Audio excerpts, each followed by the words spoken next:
طب تعالى كده احمد، هات كاميرا معاك كده ترايبود.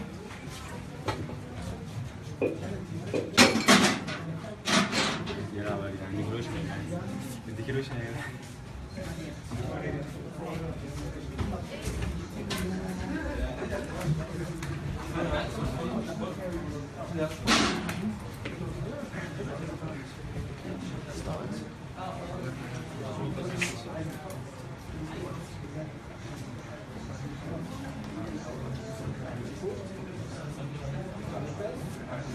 انا بص فؤاد انا مستني لا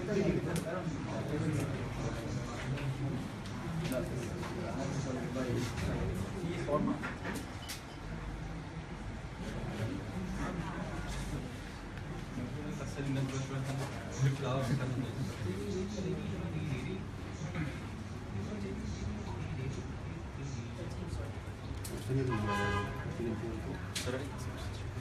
مش عارف في الاكشن فوق، في الاكشن فوق في واحد بتاع اللي مع الكاستنج خدوا الكوزبلاي هو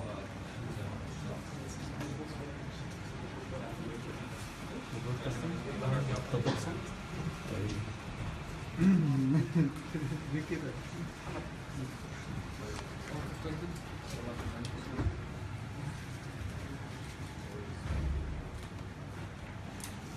ازيكم يا جماعه، اخباركم ايه؟ طيب سريعا كده في شويه حاجات هقولها قبل ما نبدا في البرزنتيشن. في كومبيتيشن انا كنت كلمت الناس عليها، اللي هي الهاشتاج دي ثرو ذا ايفنت. ثرو ذا ايفنت ان احنا كل الناس اللي موجوده دلوقتي هتاخد صور وترفعها على الفيسبوك، تستخدم الهاشتاجز دي زي ما احنا عاملين انا وفؤاد كده، تمام؟ الصور اهم حاجه تبقى كاتشي بحيث ان يعني ليها انطباع، هو ده اللي هيبقى عليه معيار الفوز. في 2 هيكسبوا بس هنختارهم، الجائزه هتكون جي تي اكس 950، تمام؟ خلينا نبدا بقى.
هتكلم عليها بعد الموضوع ده هي برنامج جي فورس اكسبيرينس.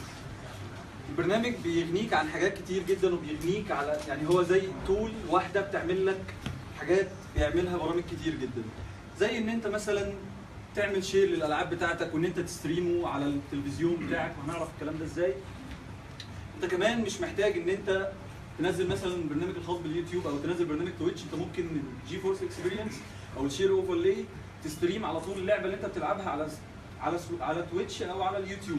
مجرد بس هتدوس الت زي وتختار اللي انت عايزه، وهتعرفوا الكلام ده وتقدروا تجربوه بنفسكم، وانا هكون حابب كده على الاجهزه هنا النهارده.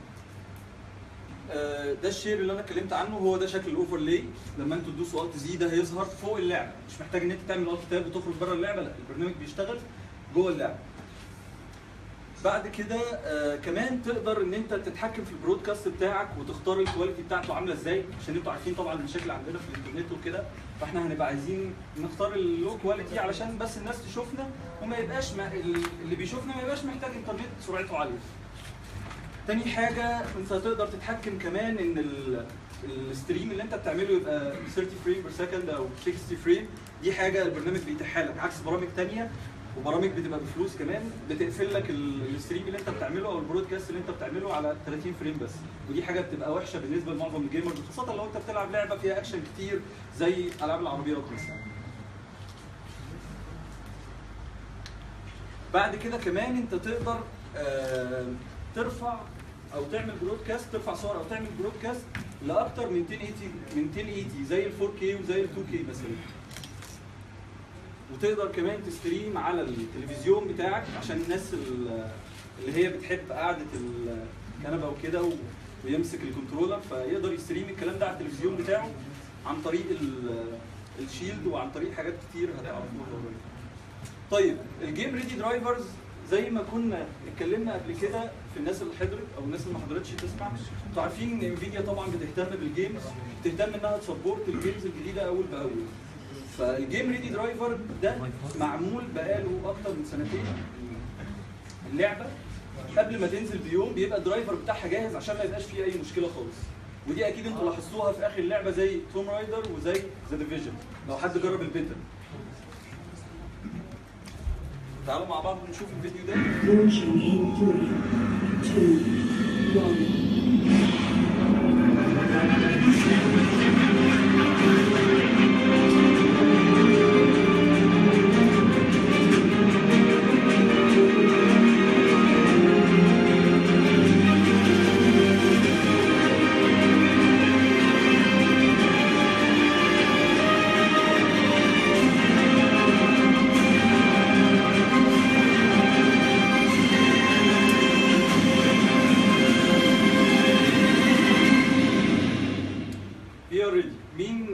يجرب الفيرتشوال رياليتي. اول فيديو بدا كان اسمه بليز ذا فيوتشر، وده كان معناه ان احنا محتاجين ان احنا نعرف ايه اللي احنا هنشوفه في الالعاب اللي جايه بعد كده. زي ما انت شفتوا في التريلر اللي فات، لو حد عايز يشوفه تاني او خليني اعيده تاني.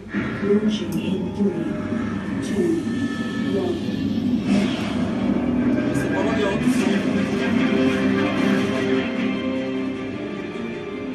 زي ما انتم شايفين هنا ده الشكل اللي انت بتشوفه لما بتبقى لابس الفي ار كيت.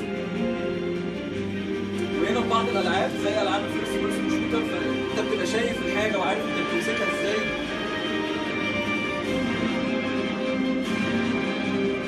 لو انت بتلعب زي ما انتم شايفين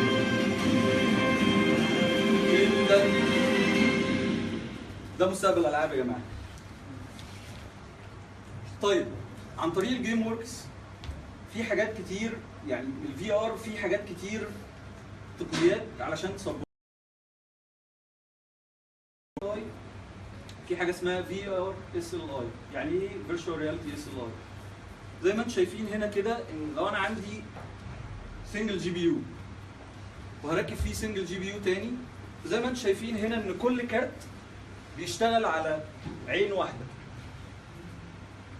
فانا لو عندي كارتين، الكارتين كل كارت بيعمل ريندر للصوره اللي انا بشوفها لعين واحده بس، فطبعا بتبقى الكواليتي اعلى بكتير. تاني حاجه المالتي ريت شيدنج، ودي احنا لما احنا بنشوف صوره زي كده مثلا، لو انا بشوف مثلا ورقه زي دي فهي بتبقى بشكل مربع او بشوف شكل الشاشه، لكن لو انا عايز ابص واشوف الحاجه زي ما بتشوفها عيني محتاج اعمل حاجه اسمها مالتي ريت شيدنج. فمحتاج ان الصوره ما تبقاش شارب كده، محتاج انها تبقى واخده كيرف عشان اشوفها زي ما العين بتشوفها. فالمالتي ريت شيدنج بيساعد ان الموضوع ده يحصل وان انت تشوف الصوره بشكل طبيعي، ما تبقاش شايف ان البيكسلز كانك بتتفرج على شاشه جوه شاشه. ده يبقى ملهوش يعني مش منطقي خالص ان انا لو انا لابس في ار كيت ابقى شايف شاشه ثانيه جوه، انا عايز احس بالحاجه ان انا شايفها. فالمالتي ريت شيدنج هو اللي بيعمل الكلام ده. تاني حاجه الكونتكست بريورتي، ودي لو انا ببص على الفي ار كيت زي ما انتم شايفين كده، انا ببص في اتجاه مثلا الاتجاه ده. لو انا عايز ابص فوق ففي زمن تاخر بيحصل او ليتنسي بيحصل لما اجي ابص كده.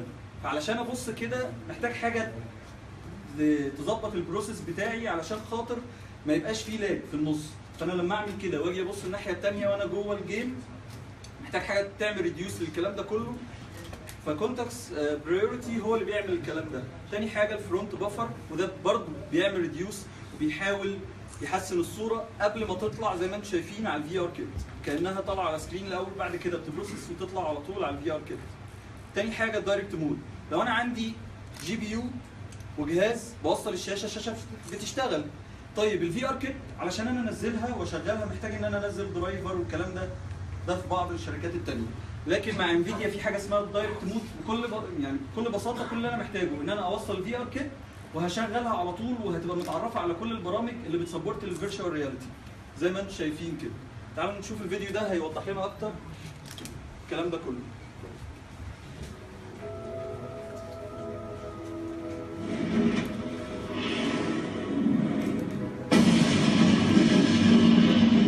We feel like virtual reality is going to be one of the next biggest things in gaming and computing. There's so much buzz around it in the industry right now, and we're focused on helping to deliver that next generation virtual reality graphics platform. So the first part of that is building the world's fastest and best GPUs with our GeForce GTX graphics processors.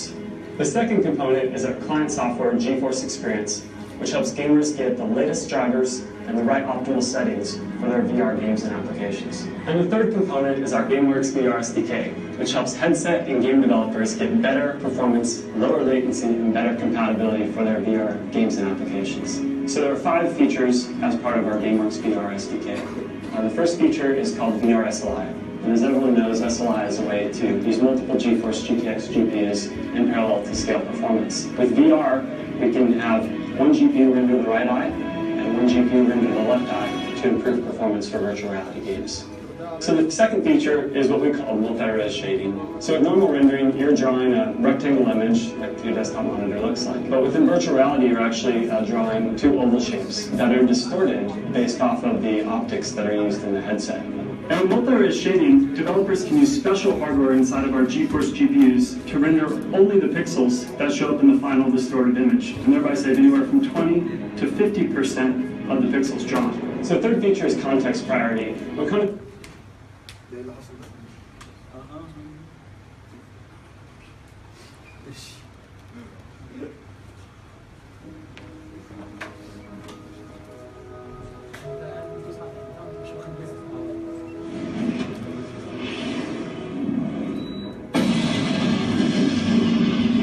We feel like virtual reality is going to be one of the next biggest things in gaming and computing. There's so much buzz around it in the industry right now, and we're focused on helping to deliver that next generation virtual reality graphics platform. So the first part of that is building the world's fastest and best GPUs with our GeForce GTX graphics processors. The second component is our client software GeForce Experience, which helps gamers get the latest drivers and the right optimal settings for their VR games and applications. And the third component is our GameWorks VR SDK, which helps headset and game developers get better performance, lower latency, and better compatibility for their VR games and applications. So there are 5 features as part of our GameWorks VR SDK. The first feature is called VR SLI.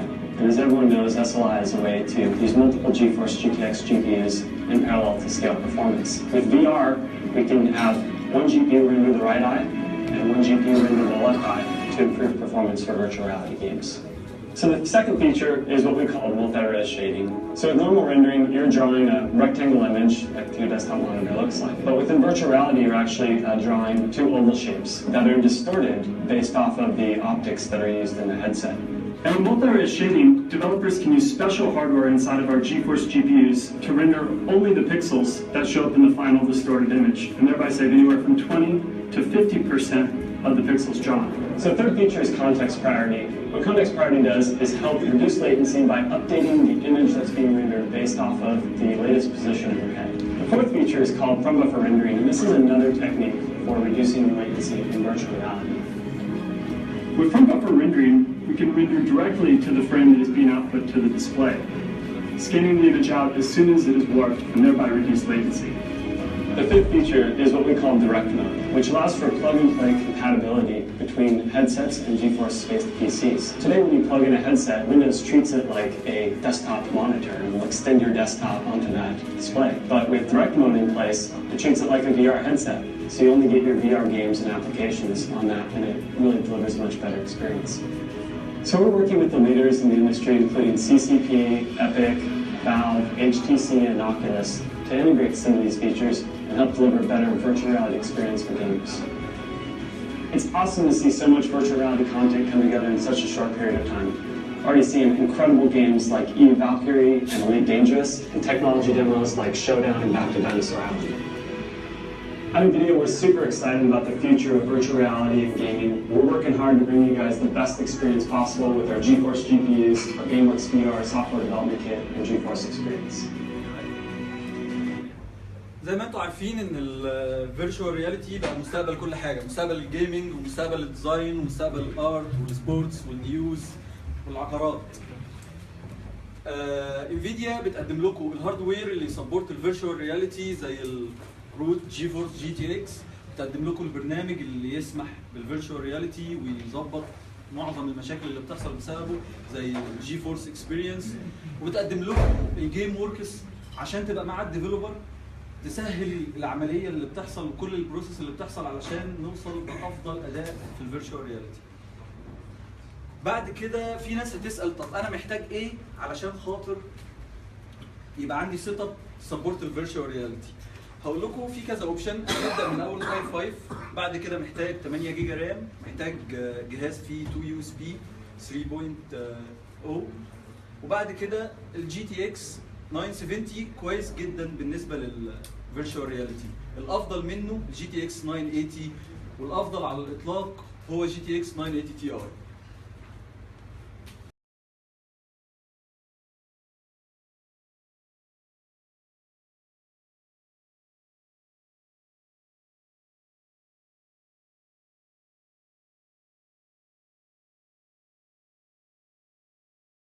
ده لابتوب من اللي موجوده حاليا بتسبورت الفيرتشوال رياليتي.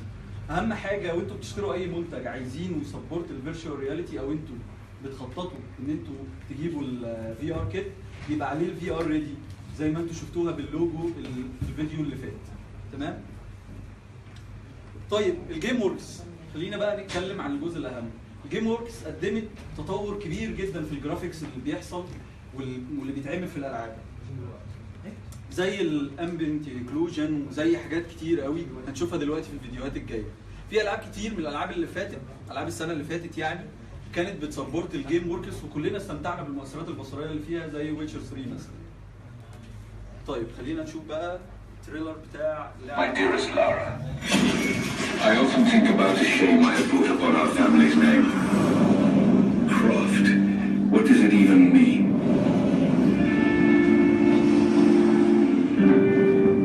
When I was young, it was just my father and I.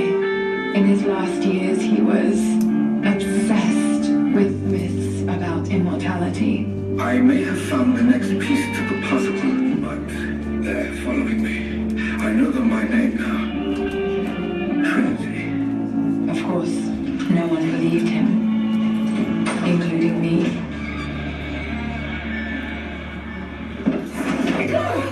It's me, Hannah. I'm so sorry. Dad was right. The tomb's in Syria. Syria? This is madness. As I walk through flames of burning lands, my fear torn, they're torn to strands. I will not thirst.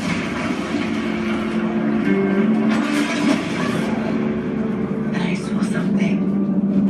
I realized my father was right.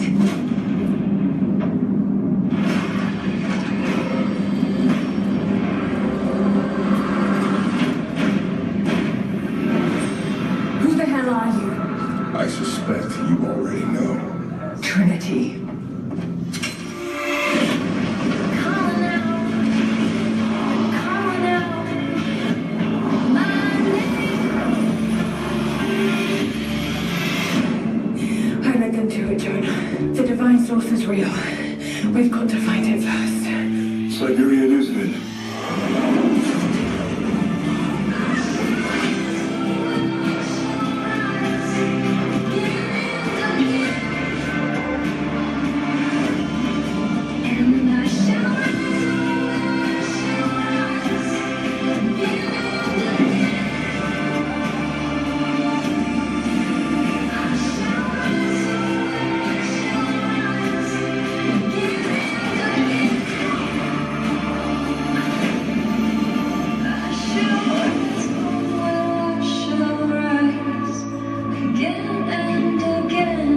Lara, listen to me. Someday you're going to make such a mark on this world.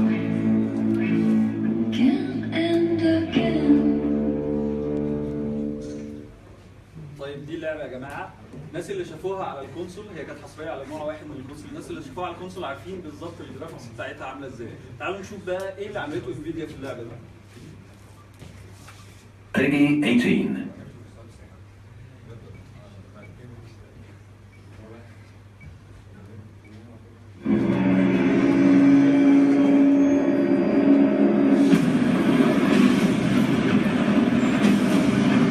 Critically acclaimed Rise of the Tomb Raider, Lara Croft sets off on a race against a ruthless organization known as Tribute to find the secret of immortality in the mountains of Siberia.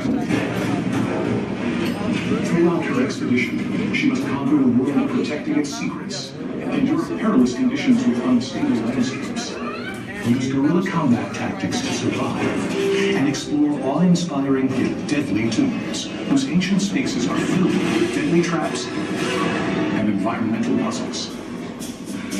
Lara's epic journey becomes even more immersive on the PC version of Rise of the Tomb Raider, as Crystal Dynamics and Nixies introduce several new technical features to the game that push the boundaries of next-gen visuals.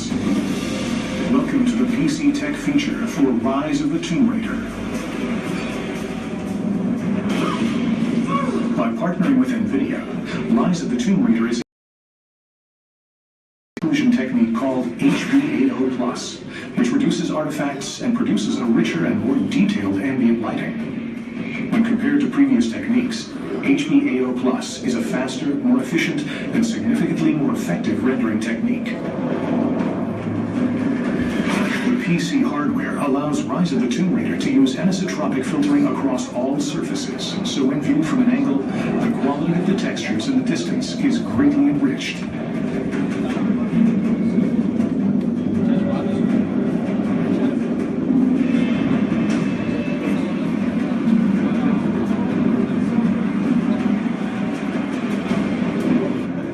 Hardware tessellation greatly enhances the detail of uneven surfaces in the ground, rocks, and bricks.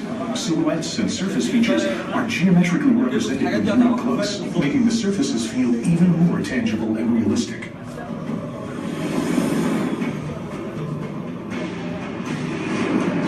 With the increased geometry processing power available on PCs, we're able to enhance the geometry in objects like buildings so that they are significantly more visible even when viewed at a distance.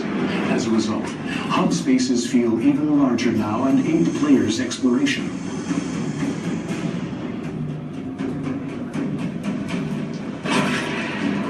The beautiful yet hostile environments come to life as previously static foliage now reacts dynamically to Lara's movements as well as weather effects.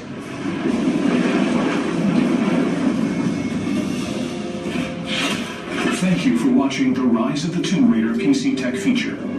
Crystal Dynamics and Nixies worked tirelessly to push the PC version to new heights, giving players unprecedented visual fidelity and the most realistic-looking Tomb Raider adventure to date. زي ما انت شفتوا في التريلر اللي فات ان Pre-order the digital deluxe version for the ultimate experience. شكرا جدا. زي ما انتم شايفين ان في فرق في الفيديو اللي فات، في فرق كبير جدا ما بين نسخه الكونسول ونسخه البي سي. هنستعرض مع بعض شويه حاجات تانية هتبين لنا الفرق من جوه اللعبه عامل ازاي بالظبط.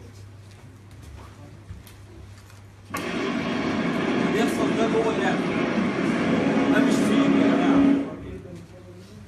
ممكن نشوف الفيديو تاني عشان هو فيديو صغير جدا.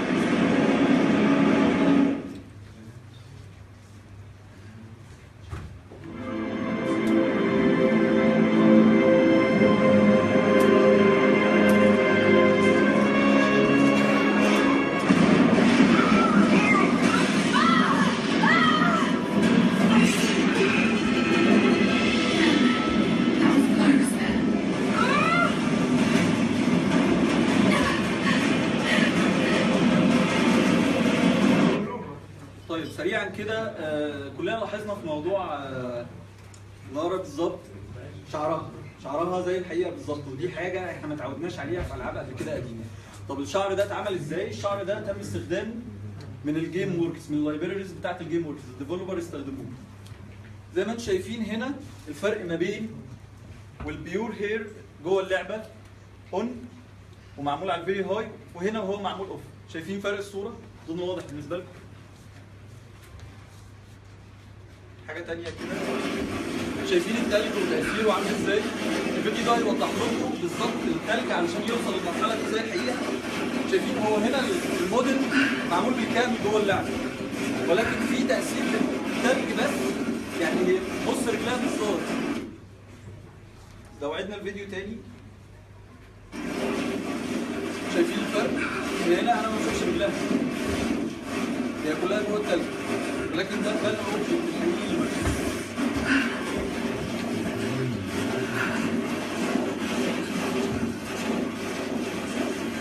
طيب كده احنا انتهينا من الكلام على لارا، ومش ده اللي انتوا جايين علشان النهارده، انتوا جايين علشان ده. في بازل تشالنج هنتكلم عليها بالتفصيل دلوقتي. شايفين الكوليكتور اديشن ده؟ في واحد هيكون سعيد الحظ النهارده جدا وهيفوز بيه عن طريق ان هو في كام لغز في اللعب كده هيلعبوا في وقت معين، وده هيتشرح بالتفصيل دلوقتي من احمد عمرو. لما هتلعبوه اللي هيفوز في الوقت ده هو اللي هياخد الكوليكتور اديشن. ثواني تمام. بعد كده الناس اللي بتصور انا احب اشكرهم جدا اولا. ثانيا خلوا بالكم بعد الايفنت باسبوع، اخركم اسبوع يعني، هيبقى فيه 2 فايزين هنختار منهم الفيديوهات اللي هم عملوها للايفنت كفر. زي ما احنا اتكلمنا، انا في ناس كلمتها في التليفون واظن انتوا فاكرين الكلام ده كويس، وقلت لهم ان هم يجهزوا علشان اللي هيغطي الايفنت بشكل كويس وهيبقى ليه فيديو الاخراج بتاعه حلو. هيبقى فيه 2 هيفوزوا، واحد هيفوز بجي تي اكس 980 وواحد هيفوز بجي تي اكس 970. بس ده باختصار شديد، وهيجي احمد عمرو دلوقتي هيشرح لنا ايه اللي هنعمله في اللعبه. تعالى عاملين ايه؟ حد خلاص لعب قبل كده عنده في البيت او حاجه، ولا كل اول مره؟ حلو قوي. هيبقى في تشالنج؟ لا هيبقى في تشالنج على الكوليكتور